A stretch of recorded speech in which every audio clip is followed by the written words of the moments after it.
Okay, Bismillah. Assalamualaikum warahmatullahi taala wabarakatuh. Hello, Dr. Pipit Novita, Miss Pipit. I have an assignment from you to make a PPT and explain the PPT with video. And inshallah, in this video, I will explain my PPT. The title is Behavior versus Cognitive, a process in ESL teaching. And okay, for the introduction, learning theories help teachers understand how students learn. Second, this presentation compares to major theories, behaviorism and cognitism. And the last is focus, their core ideas and how to apply them in teaching speaking in ESL classroom. Okay, next, what is behaviorism? The first, learning is change, is behavior caused by stimulus response. Second, learning is shaped by repetition, reward, and punishment. Okay, behaviorism means learning by doing the same thing many times. Students learn when the teacher gives a stimulus and students give a response. The teacher uses rewards and punishment to help students learn. Behaviorism in the classroom. Teacher-centered approach.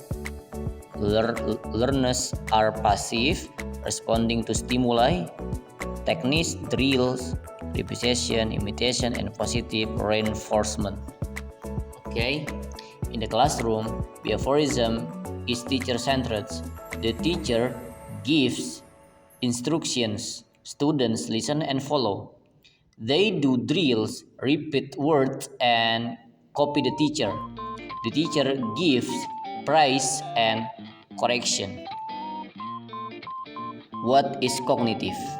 Learning is an active mental process and focus on how learners process, store, and retrieve information.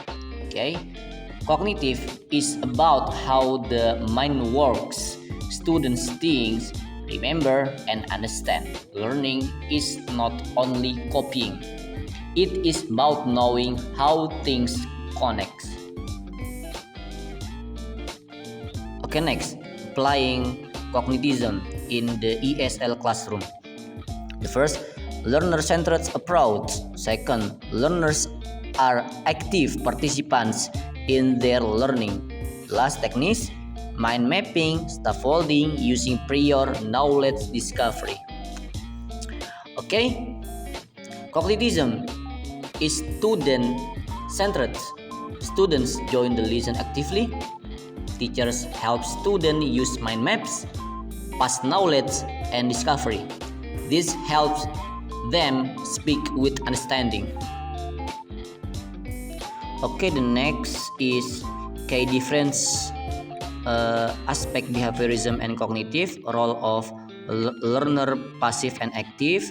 Next, focus behavior mental process, teaching style, teaching centered, learner centered, and the last is method, repetition, and reinforcement, and understanding and processing.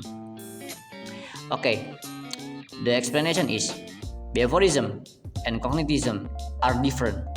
In behaviorism, students are passive. In cognitism, they are active.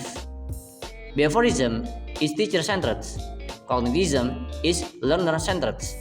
One uses drills, the other uses thinking and understanding. That's a difference. Strengths and limitation in ESL.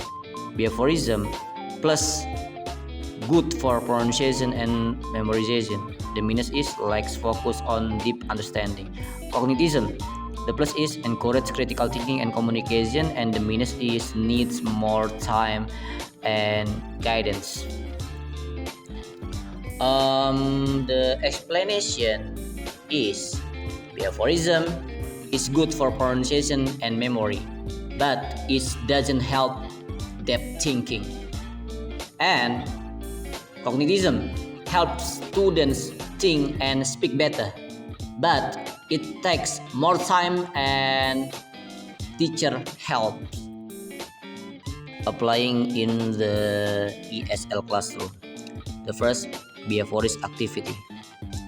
Okay, drill students repeat sentences after the teacher. For example, teacher say, "How are you?" and the students say after the teacher, "How are you? How are you? How are you?" Repeat 3 times with variations. Second, cognitivist activity. Role play. Students play a dialogue based on a real-time situation.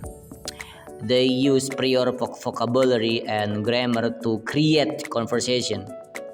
And the last is target learners, junior high school student or beginner level. Okay, in class, we can use both. Behaviorism, student repeat sentences.